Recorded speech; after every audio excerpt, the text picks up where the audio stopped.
एक दिन राजा दुष्यंत ने कण्व ऋषि के आश्रम में शकुंतला को देखा और वे उस पर मोहित हो गए। दोनों ने गंधर्व विवाह किया और वन में ही रहने लगे। शकुंतला विश्वामित्र और मेनका की संतान थी। शकुंतला के साथ अच्छे दिन बिताने के बाद राजा पुनः अपने राज्य जाने लगे और उन्होंने शकुंतला से वापस लौटकर उन्हें ले जाने का वादा किया। वे अपनी निशानी के रूप में अंगूठी देकर चले गए। एक दिन शकुंतला के आश्रम में ऋषि दुर्वासा आए।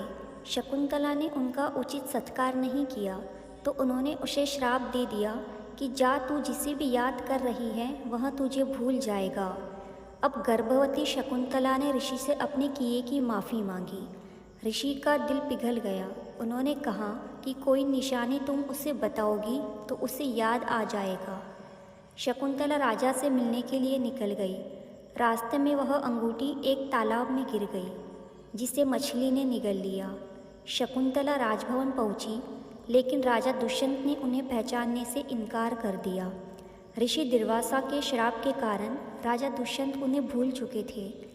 वह शकुंतला को भला बुरा कहने लगे। तब शकुंतला की माता मेनका प्रकट होती है और शकुंतला को अपने साथ ले जाती है। उधर वो मछली एक मछुआरे के जाल में आ गई जिसके पेट से वो अंगूठी निकली। मछुआरे ने उस अंगूठी को कीमती समझकर राजा दुष्यंत को भेंट दे दी। राजा दुष्यंत ने जब वह अंगूठी देखी तो उन्हें सब कुछ याद आ गया। महाराज दुष्यंत बहुत पछताए। कुछ समय बाद इंद्रदेव के निमंत्रण पर देवों के साथ युद्ध करने के लिए राजा दुष्यंत इंद्रनगरी अमरावती गए। युद्ध के बाद वे आकाश मार्ग से लौट रहे थे, तभी उन्हें रास्ते में कश्यप ऋषि के आश्रम में एक सुंदर बालक को खेलते देखा। मेनका ने शकुंतला को कश्यप ऋषि के आश्रम में छोड़ा हुआ था। वो बालक शकुंतला का ही पुत्र था। जब उस बालक को राजा दुष्यंत ने देखा तो उसे देखकर उनके मन में प्रेम उमड़ आया।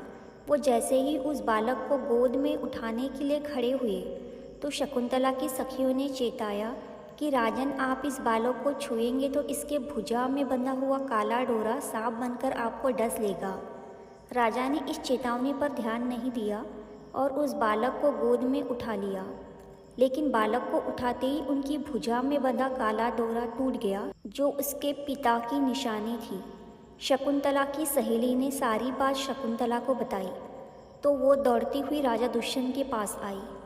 राजा दुष्यंत ने भी शकुंतला को पहचान लिया और अपने किए की क्षमा मांगी और उन दोनों को अपने राज्य ले गए।